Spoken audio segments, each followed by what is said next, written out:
4 liter of displacement, 6 cylinders, naturally aspirated engine, manual gearbox. We're going old school today on Autogefuehl with a new car.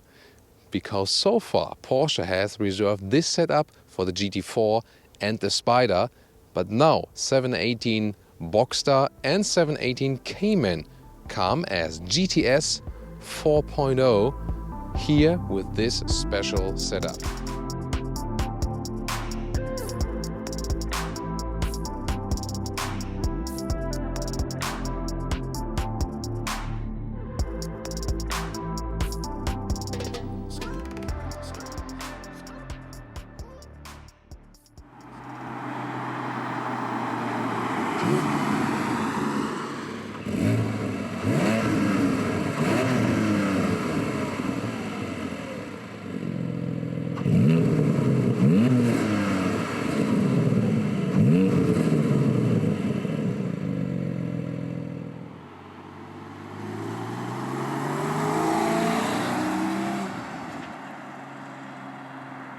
So we had several versions of the Boxster and the Cayman so far. We also linked them in the video description and the pinned comment, so later after this review you can enjoy even more. Here the headlamps come with xenon as standard and optional LED in general for the Boxster and the Cayman, and the GTS models have the black contrast right there and a bigger opening. They have overall the sportier scheme and of course a lot of black elements on the outside. 4m38, 14'4" or 172 inches is the length of the Boxster or the Cayman. The only difference, of course, Boxster and Cayman is the roof. So everything we'll tell you today will basically count for both vehicles. Besides, here you can, of course, close the roof, and it's I can't move too far away with the key. I just want to give you a better view. I have to stay close to the car, obviously for safety reasons, that I'm not like closing it from hundreds of meters away and then maybe someone is getting his hands in there or something. So that's how the car, just giving you a free look, how it looks like with the closed top, and pretty muscular, especially with these 20-inch wheels. So usually the GTS 4.0 setup is black 20-inch wheels. Here, in this vehicle, there's a different option, just another wheel style, how it looks like with non-black wheels. But black wheels would be the typical GTS style. But I mean, it's just a matter of preference, which one you like better. You see the yellow brake calipers here, by the way.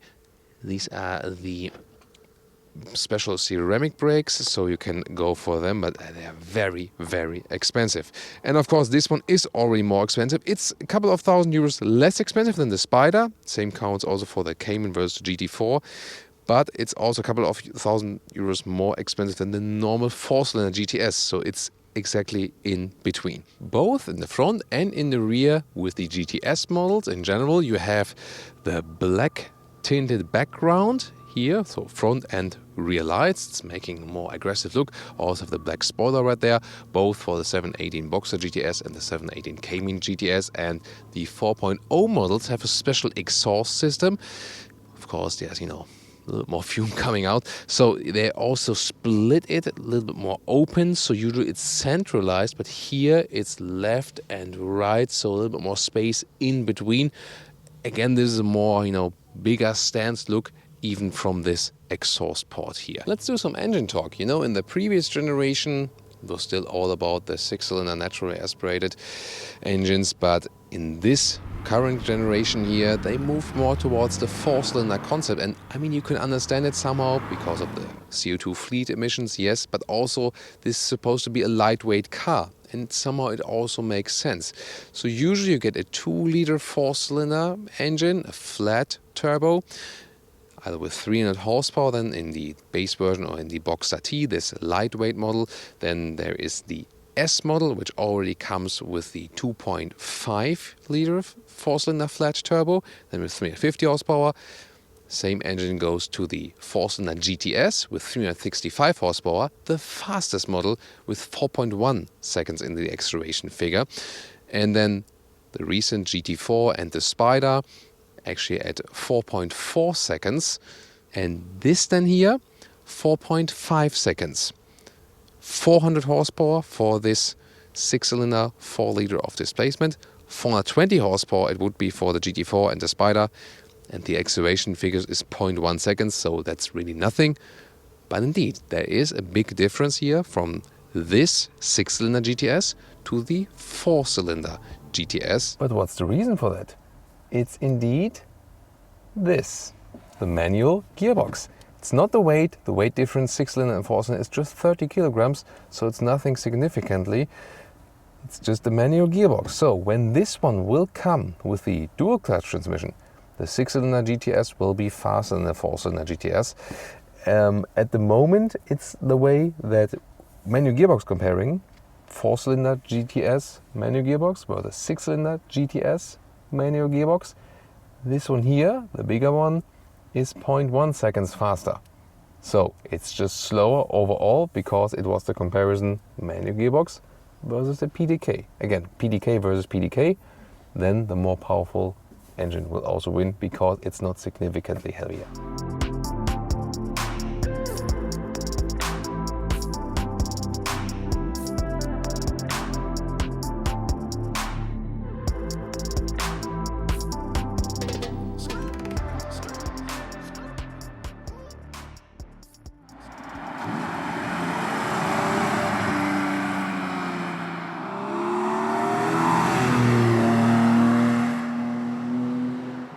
What about the interior? Of course, with the convertible we can look at it a little bit better. It's easier to take a look at it inside of the doors, or with the GTS scheme, Alcantara and red contour stitching, fitting to the carmine red exterior color. Then the carbon fiber inlet right here. And this classic sporty look, Alcantara steering wheel here in the GTS package. So it's both the same for the 4-cylinder and the 6-cylinder GTS. Really cool, the steering wheel and the drive mode selector is right there. Right side to control the digital instruments. There's just one part of digital from the instruments, and the left side then for the volume control. Bucket seat here has a little bit more support here and there. Which seat is the best for you? It really depends on the body posture. The thing is, it's such a great driving machine, no matter in which version I've been driving the 718, but I could never find a proper seat where I would say it would be long-term suitable. That's, for example, better in the BMW Z4. And yes, you know, folks at BMW also said probably that they had the 6-cylinder BMW Z4 new generation. Maybe it was also an influence that Porsche went back here now with the 6-cylinders, also in the 718. Yeah, that's how it sometimes goes on the market, a little bit back and forth. So we'll see later on the driving part how it goes like with the seating comfort here in these bucket seats. Usually more standard seats are a little bit more open in the driving position and so on. And I'm on this 86 or 6.1, and indeed it still does fit even when I close the roof. So I can do it here right now, and you can see it again in live time how long it takes. It doesn't take that long, and the soft top is of course pretty cool and so easy. Oh, attention, the window goes up when you keep holding it, of course. So in here I still have even enough headroom when the roof is closed, and at very high speeds the Cayman will be more silent on the interior. Maybe like 120, 130 kilometers, or like 70, 80 miles plus. Then the soft top will be, a little bit noisier than the closed Cayman. Other than that, for most other speeds, these are so well insulated nowadays that you don't feel so much difference. Also, normal road driving, I can already tell you, on the racetrack, as a professional driver, you feel that Cayman is more stiff, from the body.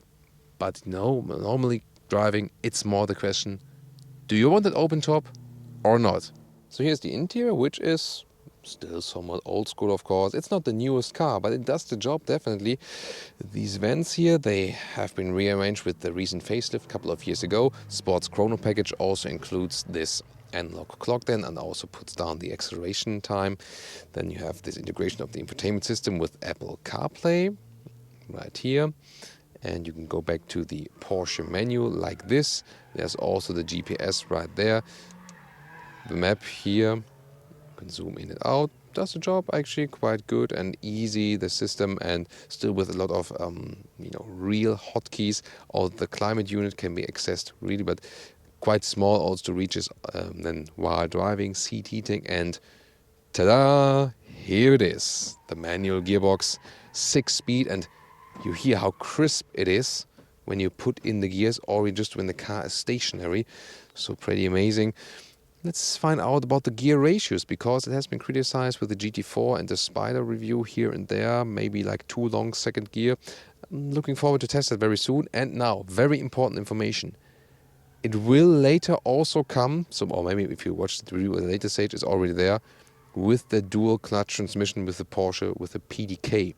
So this will be then a possibility also for the GT4 and the Spider, but so far for manual shifting enthusiasts, but later on also then with the automatic gearbox as you know it. Then later on, lower down here, you can actually activate the wing and the exhaust note separately. Well, you don't have too much space in the cabin, but actually 718 Boxster and even more so the 718 Cayman, they have two trunks. So the front and, the normal trunk, and this is actually quite versatile. I mean, you can even put cabin trolleys in like this. This even works and will close. Well, either from the inside, left next to you when you're sitting on the driver's seat, or then again on the key. You can open also the rear trunk. Here we go. And this is, let's say, a little bit easier as for the accessibility, because you do not have to open this second stage of that. And it does work to put a backpack in like this when you squeeze it just a little bit. You know, this is maybe not the best solution. Maybe then like this or something. Put it like this, and this already works then, and it closes.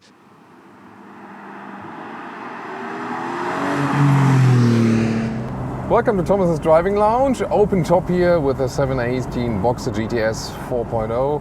We're gonna have a lot of fun. We'll put it in sports mode to have some more throttle input and exhaust sound, and enjoy something of this manual gearbox here as well. And since they have a pretty long gearing in the second gear, most of the time you just keep it in second gear, and that's basically it. In the city and so on, it wasn't too negative, so it was actually quite okay. And the thing is here with the naturally aspirated engine, you don't drive it that low revving and use a turbo or something. You rather put it to higher RPMs and really use these RPMs then, you know, and keep it, for example, in a lower gear. That's how it works. Of course, you can also shift up if you like, and the crisp shifting is really a lot of fun. You know, I'm a fan of automatic gearboxes because they're just more comfortable in everyday driving life.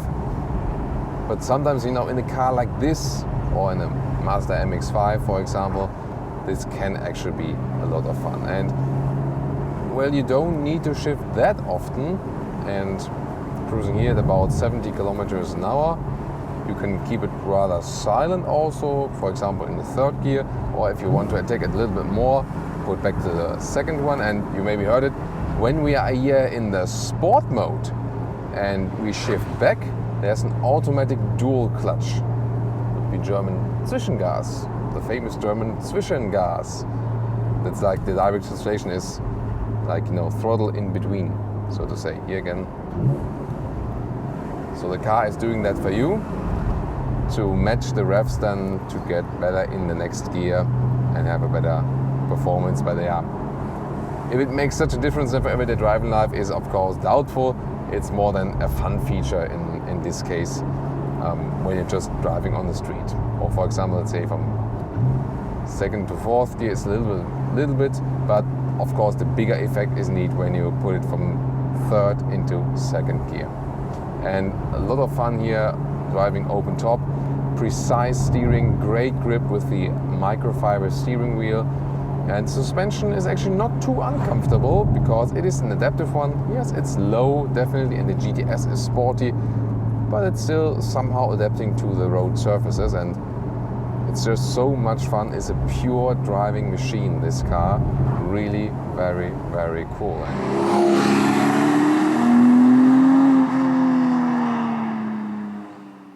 And now we're switching over to the 718 Cayman GTS 4.0. By the way, on the long run, they will replace the 4-cylinder GTS model with this 6-cylinder GTS model. So the 4-cylinder GTS will be no more. There will only be the 6-cylinder GTS. So they really have like a from model to model, from base or T to S to GTS. They will even then hop in displacement from model to model. Well, Cayman or Boxster, the question is then, of course, will you want to open the roof? I mean, design-wise, the Cayman looks, of course, a little bit more sportish, and the roofline works a little bit better, definitely, because it is flatter and you have a little bit more space in the trunk, yes. But then you cannot open it. Interestingly, usually the convertible is heavier, but in this case here, both Cayman and the Boxster are 1,405 kilograms with the GTS 4.0 version. Again, as I said, the 6-cylinder not really way heavier than the 4-cylinder, about 30 kilograms. But actually 20 kilograms is more from wheels and suspension. And just 10 kilograms actually just from the engine. Really interesting. In the rear, you can see the lamps are the same. Here, of course, this wing line is a little bit different than, yeah, I think just visually from the exterior, the Cayman is more beautiful, no doubt. But then again, driving with open top, nothing can beat the Boxster right there. And this one here is today reserved for the Racetrack, so let's take it out.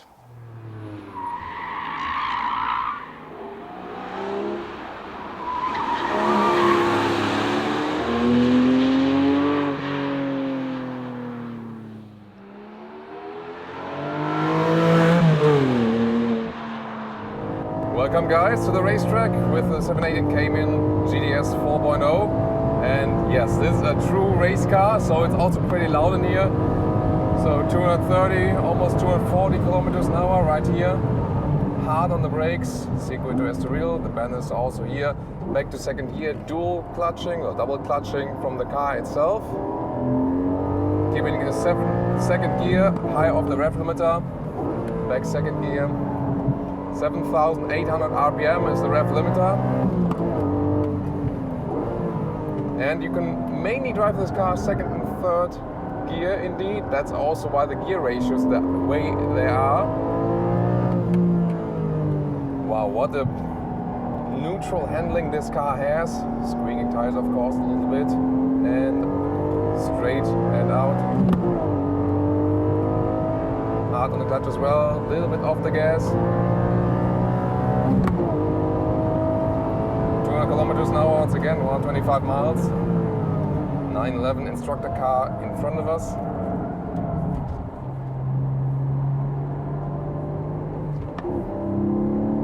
And way out again. Indeed, in a lot of the corners I can go back to second gear. And of course then the car gets a little bit lighter, especially when you shift down, weight of the car changes a little bit. Look at the steering and the corners, the angle perfectly aligns in the corner and the steering wheel. Now this chicane is really special, can get a little bit slippery. I'm in the Sports Plus mode. Stability control is being drawn back.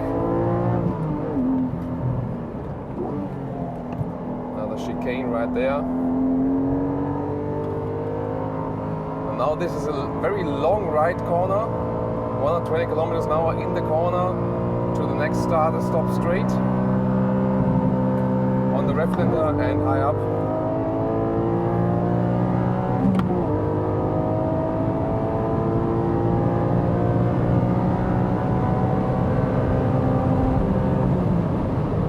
Well, that was again 230.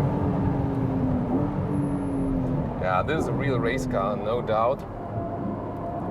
And yeah, it's a lot of fun driving with the manual gearbox, of course.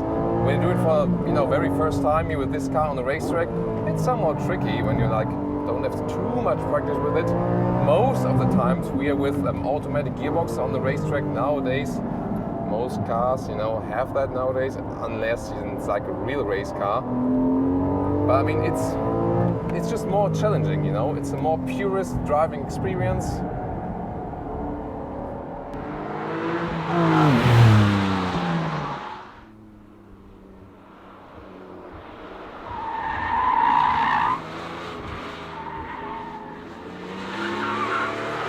And now let's see how Mark performs on the track. Yeah, probably he'll beat me. Let's watch, and probably we can all learn something. Hi, it's Mark Webber here. We're in the 718 Cayman Porsche at Estoril in Portugal. And the guys want me to do a few laps with the car on the limit, so we'll have a quick look at it. They want me to explain gear ratios and balance of the car, and also a couple of cute things about the track. So here we are. Probably turn 3, I'd imagine. Holding second gear up the hill. Inside hairpin here. Late apex. Look for a good exit. Third. Fourth, a little bit before the kink. You can do it after, it doesn't really matter. Then we have a big stop down the bottom here. Nice to get the braking right, of course. Nice and smooth, the clutch coming out. Really nice turn in. Hold the apex a little bit longer, then let the car drift. Third gear combined exit. A little bit tricky there for the gear ratio, but down here braking. Second, again off camber. A little bit later apex, running a bit wider here. In between gears here, third gear into the chicane. Back to second, a little bit busy in here. This was super, super tight also in a Formula 1 car. So I tested here with the Benetton many years ago. Hold second gear here, little limiter. Nice to carry second through here, it's easier. Then short shift third. Hold third for the last corner, super, super long, come out wide a little bit. Then look for the exit. Around 170k on the exit there. Into fourth, on the front straight. Pretty relaxing down here.